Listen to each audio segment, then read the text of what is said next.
So we're going to be talking about innovative engagement of a Gen Z. So how many of you want to engage your students? There's a chat box. I want you to just tell me yes or no if you want to engage your students. Let's just get started, okay? On that note, I'm going to go ahead. I'm going to start with a quote from Leonardo da Vinci. He was an innovator. He was also a Renaissance man. He said there are three classes of people: those who see when they are shown, and those who cannot see. So I am hoping through in this presentation, you will be one of those individuals. So I have given this presentation several times with Dr. Dunn. She is one of the people that I've done it with. She's a scholar and a dean at Benedict College in South Carolina. So we've tested this, and I also done it at my school. So let's also find out who's in the room. Okay, so I'm kind of curious. I'm just gonna look in the chat box. Give a shout out to where you're at. Tell me where you're located. I'm just kind of interested. I like the fact you guys want to engage. Let me know where you're at. Oh, Florida. I like that. Okay, I like that. Charlotte. Okay, good deal. Great job. So we certainly want to. So if I was in the classroom, I would say a shout out to each one of you. And again, we're going to go ahead and get started with our presentation today. So thank you for participating. So if I had 100 years, we could do this subject justice, but I only have a limited amount of time. So we're just gonna go work with what we have. A little bit about myself. So I think it's important to understand who is the seminar leader, who's the presenter. My name is, again, Dr. Daryl Green. I'm originally from Shreveport, Louisiana. I got my undergraduate degree in mechanical engineering from Southern University in Baton Rouge. Matter of fact, I met my wife there, Estrelita. She was a civil engineer. Decided that we were going to accept a job at the Department of Energy. We did not know that was going to take us 3,000 miles away, and our first career was in Washington State. At the Department of Energy, I managed nuclear and non-nuclear projects, but I wanted more out of life. Can anybody say more? I wanted more out of life. I went back and got my master's degree, went back and got my doctorate degree, and finished it in 2009. And what I did, I think, is crazy. So I decided at 50, I was going to retire. And one of my mentors told me, what about teaching full time? So I retired at 50 in 2016 and accepted a job at Oklahoma Baptist University, where I am the Dickinson Chair. I'm an associate professor. I teach leadership, management, marketing, and leadership. And one of the distinctions I would say last year I received the Teacher Excellence Award from ACBSP. But here's a bigger fact that I really appreciate. Last year, I got the award, and we have probably over 90 faculty. I was selected as one of the faculty who care, and I think that stands out because what I teach is very different. I take the management and business principles, and I show the practical side of that. That's my engineering background. So one of the things that I always try to target is how we better engage the students. And since I've been starting this with the graduate and undergraduate students, my students have donated over 2,000 hours of consulting time where they're actually doing something for the clients, and that really helps the learning. So we could talk about that. So that's Dr. Dunn. She's an amazing professor. So now, as I mentioned, I believe in engaging students, and I'm going to share this with you. I'm going to give you inner workings. What happened in 2020? Can anybody put that in the chat room? What happened in 2020 that was very magical? It really was disruptive. I'll just see if you guys do that. So I got an email from one of my students in my business communications class, and this is at the end of the semester. This is what he said: "Hey, Dr. Green, I just want to thank you for teaching the business communications semester. It was probably the most fun, and I learned a lot. So I want to ask you this. This is rhetorical. You don't have to respond. But I want to ask you, how many of your students was excited about your class? Okay. So I'm gonna say something probably sacrilegious in academia. Learning can be fun, and students can learn a lot. Okay, so you might say, all right, academic, what is results matter? So I'm just gonna share that my approach and some of the results that I've gotten. Last year, we do a business exam, national exam. It's called the ETS exam. Very difficult exam. It covers all the course materials that is selected over eight subject areas. And I just had an average class. I didn't have the MITs. I mean, there were some good students, but it wasn't all honor students. And last year, it shocked me. The students ranked in the 90 percentile. And here's what's even amazing, that the student that had the highest score was a 99 percentile. She was a non-traditional student. She was a working mother. And my dean, my chair asked her, how in the world did you do so well? And she said, it goes back to Dr. Green's class. And that is what I really want to emphasize. The other thing I want to mention, we have a business simulation. Some of you do this in the capstone called Caption. Very difficult simulation. I deal with that. And I had students last year this time scored in the top 1%. And I do believe it's because the way that I engage and I innovate. And what I'm going to say is really no secret. I'm going to share that approach with you today. So first of all, we got to go old school. We're going to go back. We're going to go back a time. I just want you to look at this chart. And I'm going to say something very bold. I don't think the way we teach has really changed very, very much. At the middle of the classroom, you have that sage. You have Socrates or Aristotle giving wisdom, and students are sitting all around the table. So you may say, "Hey, we have changed." So yes, we have gone from the blackboard to the chalkboard. But I'm going to suggest to you, how we teach has really not changed. I would say majority of professors that teach today, they teach with the subject in mind. And not to say that's throwing shade or that's disrespectful. I'm just saying that is how we teach. And what I'm going to show you, that is a big disconnect between how students learn today. So a little bit about the base of our research in doing this. We're going to look at Kobler's learning style, which is the focus is on that. The focus is on the experience of the learning, and he breaks it down into the active experimentation, planning to train out what you learn, concrete experiment is one of the things that they talk about in that scenario. Doing or having an experience, reflective observation, you do it, and what did you learn from that? Abstract concepts means learning from that experience, and then it's a do loop. That is just the basis of this whole class that we're talking about, a seminar. And if I had more time, I would do more. So as I would say, when I got into academia, probably in 2005 as an adjunct, that since I became involved full-time in 2016, I have been fascinated about how do you make students career ready.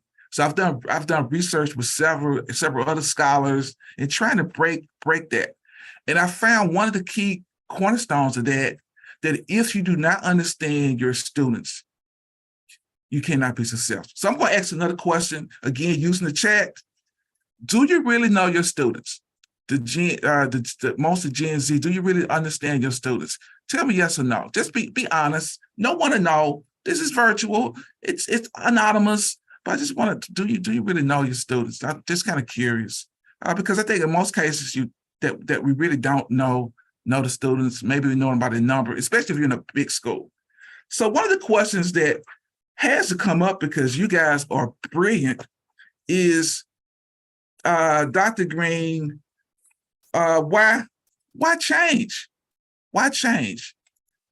And I'm just going to be honest with you. If you look at, 2020 was very disruptive, but I'm going to submit to you that the things that were going on, the educational system was already struggling. Okay, I'm going to use it very nicely.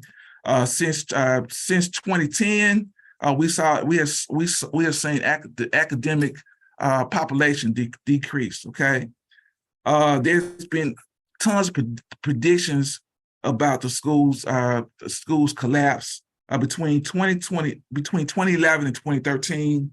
Enrollment in most American schools has declined by nearly 1 million students. Think for that for a minute. So I'm just going to go over some quick disruptive forces. I am not covering all of them because that would take us a long time. That would be that 100 years that we need to cover this material. But I'm just going to submit the first thing is America has, over the years, Americans, whether you're Republican or Democrat, whether you're red or blue, they have a misgivings about education.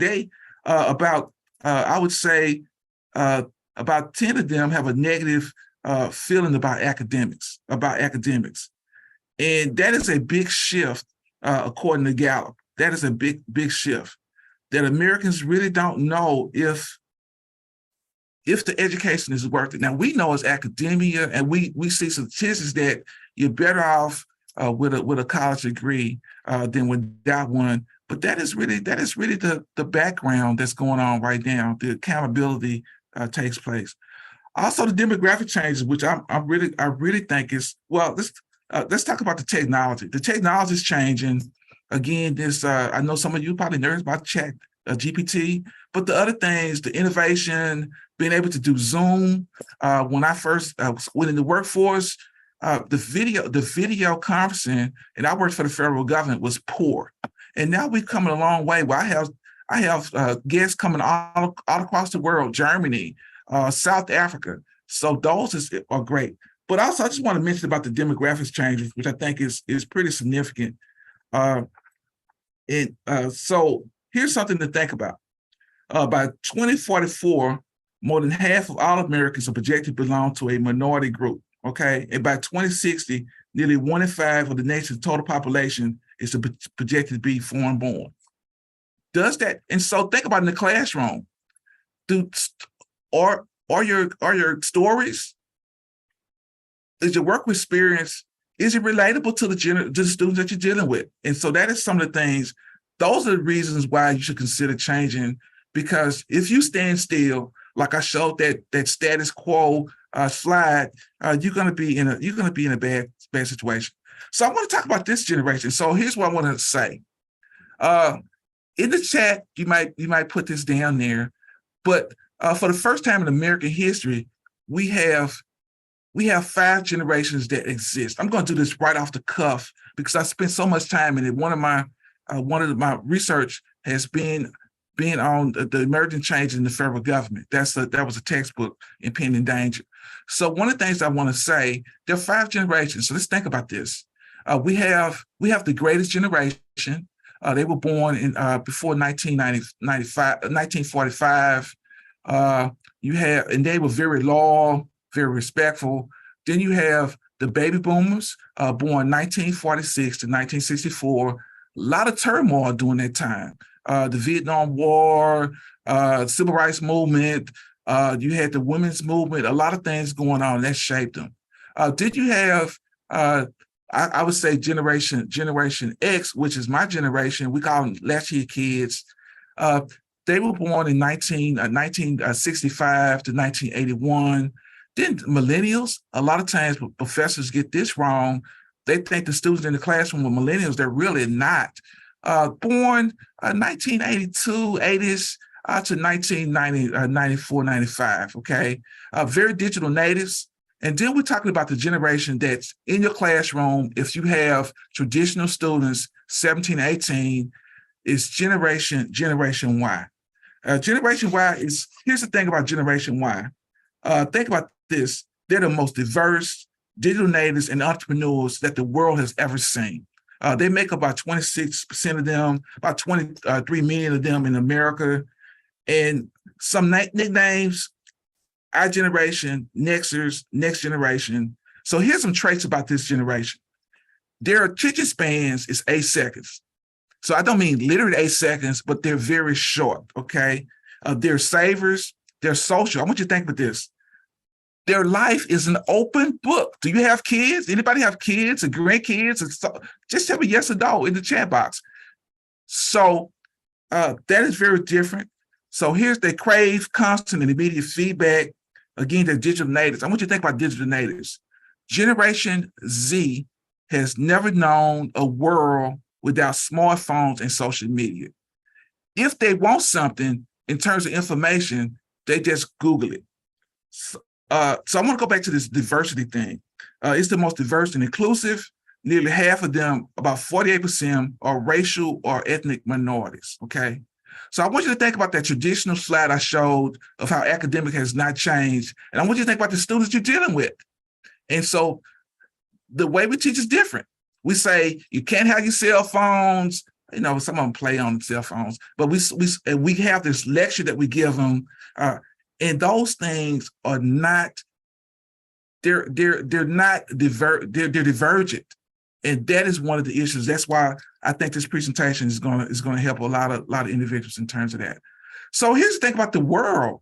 What is the world expecting? You know, people sitting in the classroom, people sitting at the theater, people are at the church or at the mosque, and they're looking for some things. First of all, they want you to be authentic.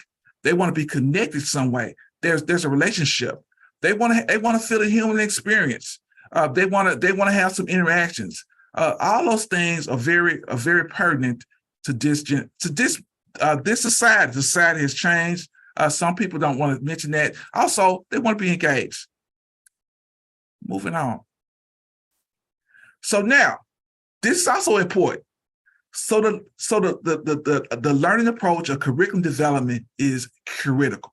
So I'm gonna go back to that slide where there was a static slide that showed academic has not changed. I would say majority of the professors that teach, they teach with a subject-centered focus right here in this circle, and the focus is on the subject, okay? And so the students are paying attention. Here's the downside of that. Students are very passive. They're very just listening. Some of them maybe not they're listening, okay? Then you go to problem-centered curriculum. You probably think about your labs. They analyze the problem and it makes solutions. That is better than subject-centered, but it's still kind of passive. And then you go to the way I teach is learner-centered approach was what you meeting the students' needs. I'm going to let you know this, to be honest with you, from the time I started teaching full-time, the way I teach has changed. Why? Because the students have changed. And if I want to be effective, I gotta flow with them. And so let's talk about this. So in a passive role, go back to the lecture-centered, subject-centered. Students are passive and they're only listening. They aren't involved in the learning process. Contrast that to the learner-centered approach, where students are at the center of it, and in that mode, they're collaborating, critical thinking, solving problems, and connecting to the learning material. I think that's critical. So here's a certain research. There's a recent research that says higher education, that learning, student learning outcomes, which we care about, can be significantly improved through increased teaching quality, curriculum design innovation, and optimizing our resources.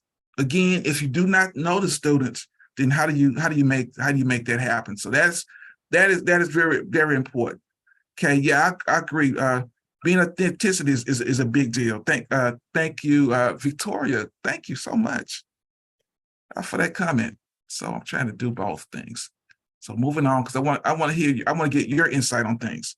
I think that's really how we have a good set. So now, what do we do, Dr. Green?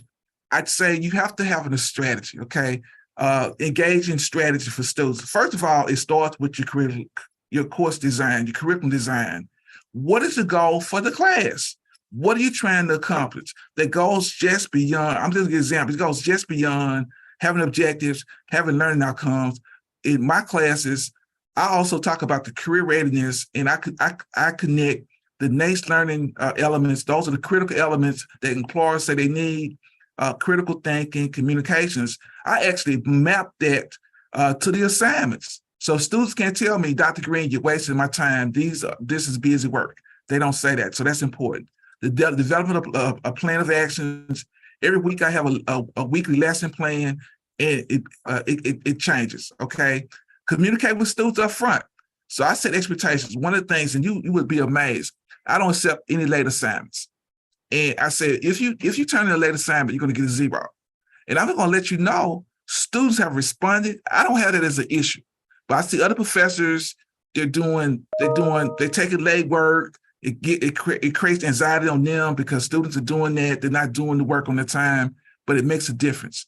And here's something that most, not all, but some professors, they're unwilling to make an adjustment. My engineering professors, they weren't concerned about. They love me, they loved our students, but they weren't concerned about making those adjustments. They said, "You make the adjustments." Okay. So now I'm going to show you some things. We're going to talk about something I think is important. So, how many of you want to improve your lecture? Give me a yes or no if you want to improve your lecture. Give me some feedback, please. I appreciate. Okay. We're going to do that. So, I'm gonna share a lecture. So majority of people do lecture. So I'm going to give you some suggestions on doing that. So whether you're doing online or what are you doing in person, electronic polls, like I'm using the chat, that is one element that you can do. Here's something else. So I'm going to share this with you very quickly. I received tenure in last year. Praise the Lord. It was a remarkable achievement. So one of the things that I was given an opportunity to do last year was evaluate other faculty that's up for tenure. And so I was in the classroom. It was theology. It was a theology. He was dynamic. He was moving around. The class was 50 minutes. He lectured for 49 minutes. Okay. And so he thought he was doing a great job. And I'm just going to let you know, there were 24 people in the room. I was watching them. And only 13 was active. So, you got raised, that person, they raise their hand all the time. They answer all the questions. They want to hear themselves talk. Did anybody have any students like that? Yes or no? Okay. Put it in the chat box. And so I sat down with him and I said, let me give you some constructive feedback about engaging students. And I'm going to let you know that professor went from less than 50% to all the way to 100%. And I'm going to give you an example. So here's the thing. So a lot of times we use tests and quizzes as understanding feedback. That is a laggard. I would suggest to you be more proactive. So one of the things I would say, I ask my class, do you understand the material? Give me a thumbs up or thumbs down. Now I know that. So I can further ask some questions. And if you want to be more engaging, I'll say, all right, I want everyone to stand up or stand down if you understand the concept or you disagree. The class changes because students know in my class, there's a 90% chance they're going to say something in the class, okay? The other thing I want to suggest to you, that's not the only way to get information around if you're student-centered. So one of the things I do, it's probably sacrilegious.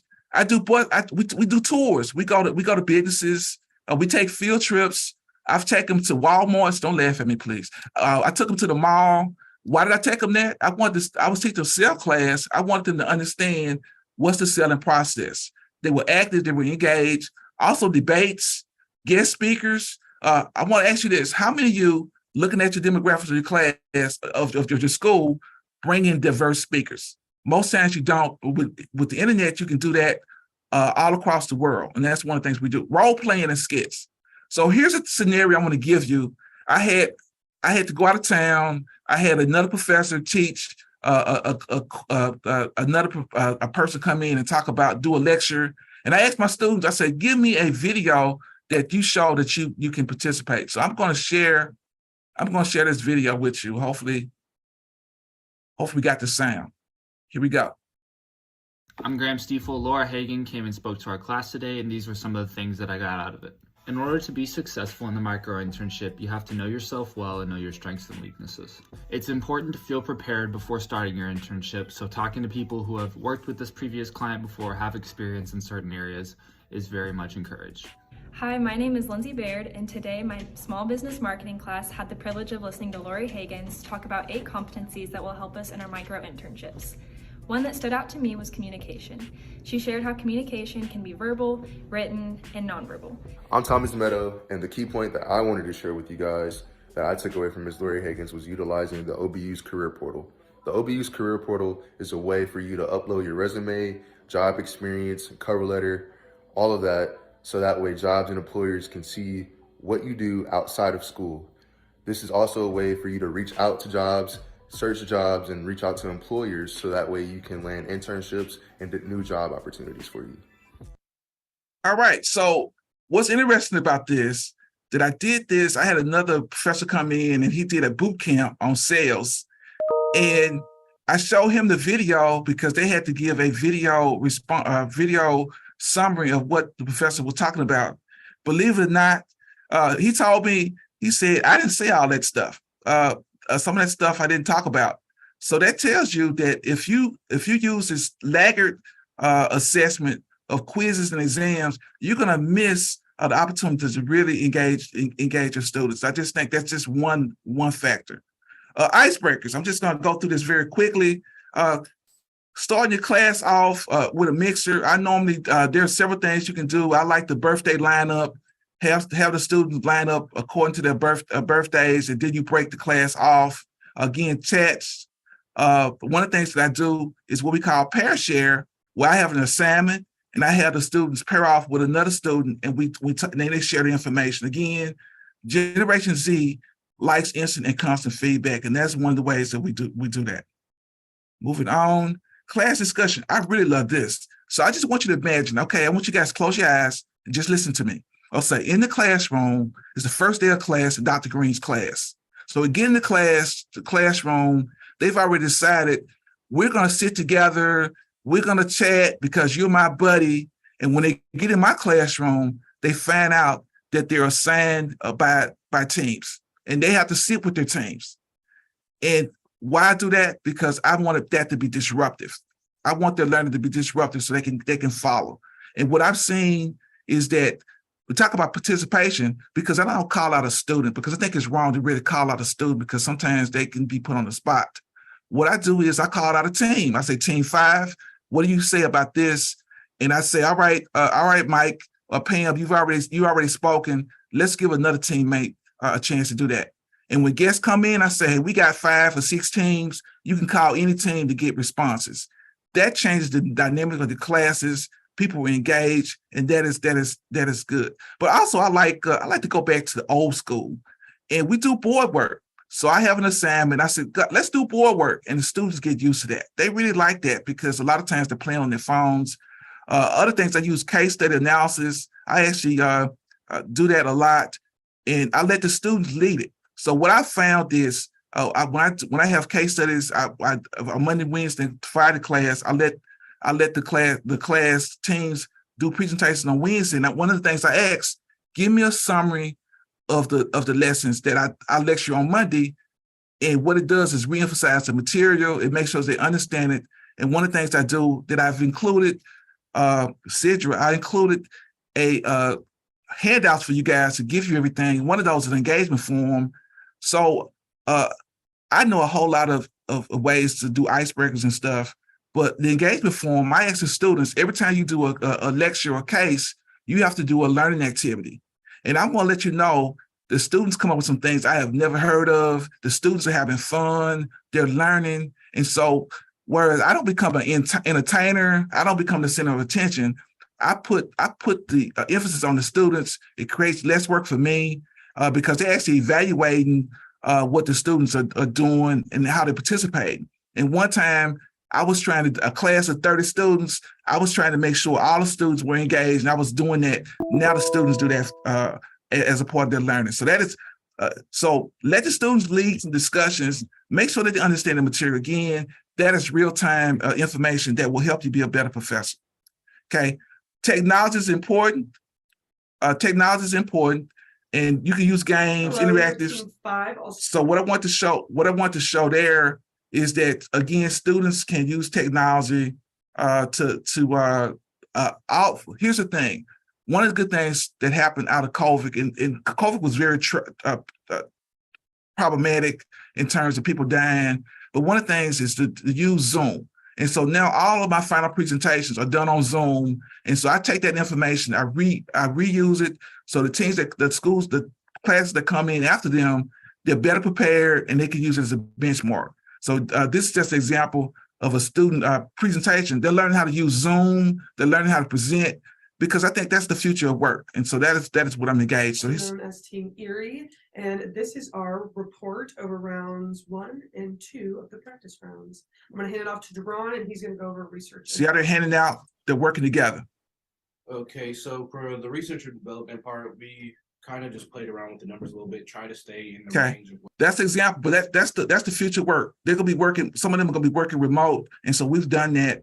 So understanding, so if you're doing online, understanding breakout rooms, utilizing them, you can select the teams to be together, or it could be random, or they could let them pick. Kahoot is a good one, but these are the things that you can do. So you bring technology in your room. Kahoot allows you to use their phones. This is why we really engage our students, because we're dealing with Gen Z are digital natives, okay? Hope I'm doing good on time. Sid will let me know if I did. So now we're at a point right now, we're at a good holding point, because I think where this webinar gets really good is when you share your insight. So I am going to kind of show you my recommended readings. Again, there's about 1,000 activities, things that you can do to get your students engaged. But as I mentioned, I think it's far better that you teach them to engage each other than you doing it. So those are some games. Again, the handouts available for you guys. Here's my references. We didn't make stuff up. We're working housing paper. Some of that is our research that we've done.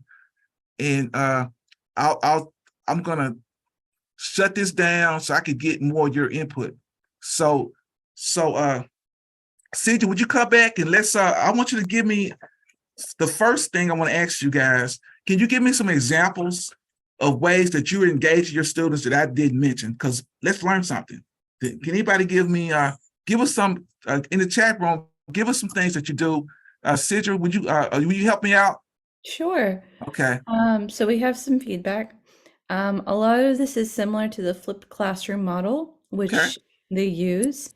A huge benefit is that they're the facilitator versus sage on the stage. Mm-hmm. And the students are heavily involved this way.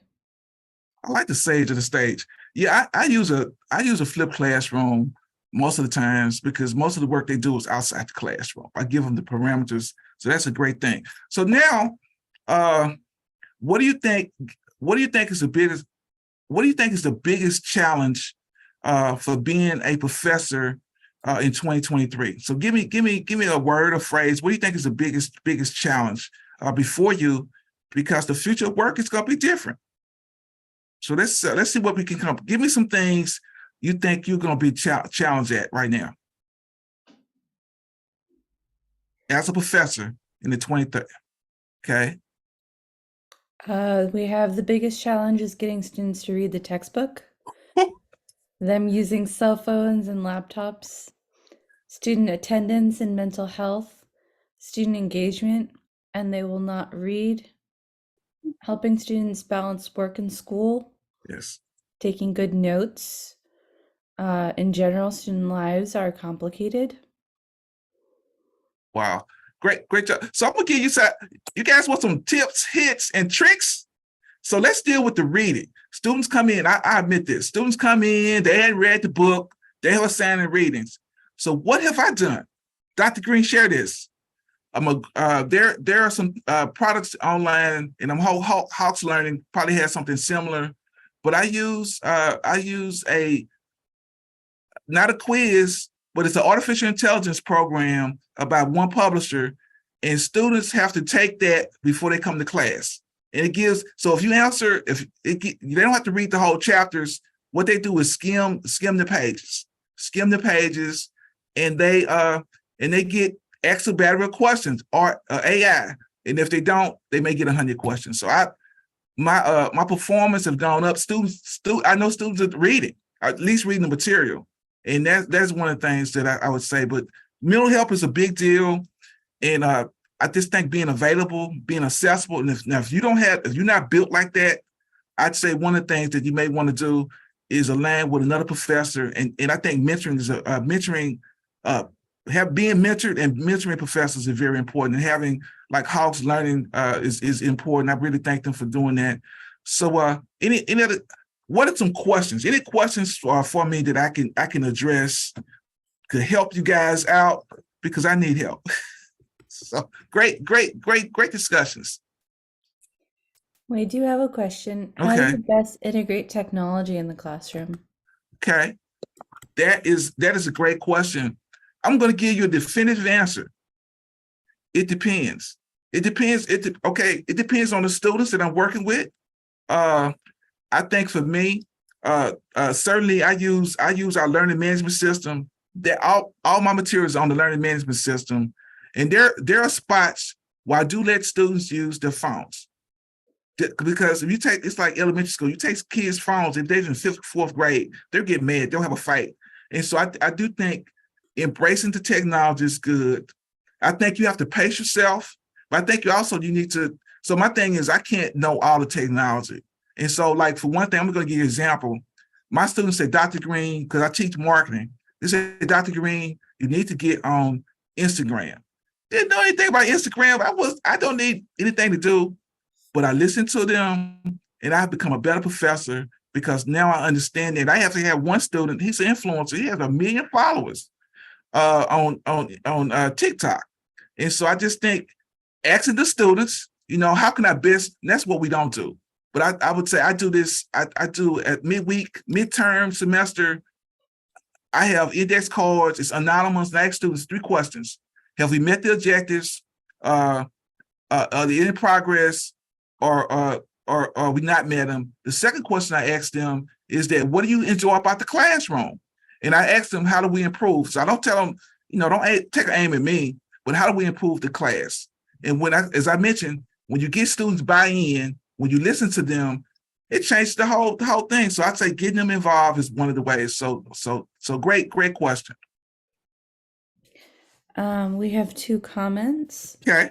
Their students are very interested in passing the class, and they can only pass the class if they build knowledge in the material and Good point. offering no curves. Another professor provides a 5-question in-class quiz, so they'll attend after every reading video assignment, and that usually works well to get students to prepare for class before the sessions. There's another comment saying AI is destroying education and what security we need to put in place to ensure Okay. that doesn't happen. Now, calm down. So I do think it's like anything else. It's a tool. So the reason I go back to my church, and I'm not bringing religion in it, but I would say prior to COVID, some of the churches that I attended said, that is the devil. Facebook, social media is the devil. We don't like technology. But what happened with the pandemic? Most of the churches, most of the people had to use technology. So I just think we have to, AI can be, so this is why I teach my students. I don't want them to be John Henry, where they're trying to race against the train and maybe win and die. I think we have to learn how to work with AI, because I think it's reality. As a business person, it's cheaper than having people show, and some people don't show up, but that's a different story. And so AI is going to be the reality of the future. So how do you navigate that? I just think it's important. Like this summer, I have to spend some time. I have not been paying attention with Chat GPT, but I need to understand. I'm not going to tell the students they can't use it. I'm going to try to help them. How do we best navigate that? How do we do that? So I think if your technology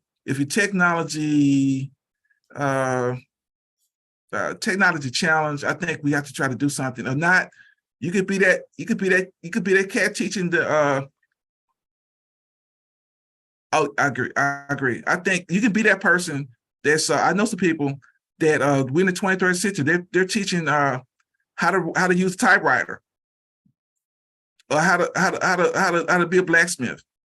I'm just saying we have to, if we want to be relevant again, this is what it's all about: innovative learning, engage your students. If you want to engage your students, you're gonna have to try to find a way to way to bridge the gap of really being technology averse or not.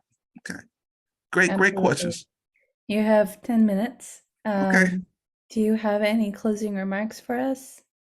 Oh man. So yeah, let me give you a closing remark. So again, I am available if you need me to come to your institution. I am willing to do that. I just got to talk to my dean, but I'm willing to help it because I think I bring a different skill set to it because I have a different understanding. You know, even being an African American professor, I think is a little bit challenging. So the other thing I want to thank Hogs Learning. You guys are incredible. I like what you're doing. I think it's a great platform because I think professors need information.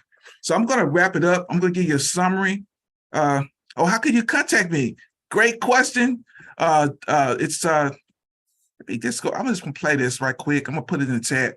But you can reach me. It's Daryl Green at okbu at edu. Okay, so I just put it in the chat, and I'm sure we're gonna provide that. So you can reach out to me. It's in my PowerPoint slides, so you're gonna get the package. Thank you, Dr. John. Love you too, brother. Appreciate all the help. So in summary, so let's summarize this.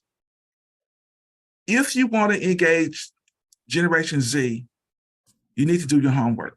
So learner-centered, I believe, learner-centered approaches is how we increase greater student outcome for this generation of students. So I provided you with several materials to make you guys successful. Again, reach out to me anytime.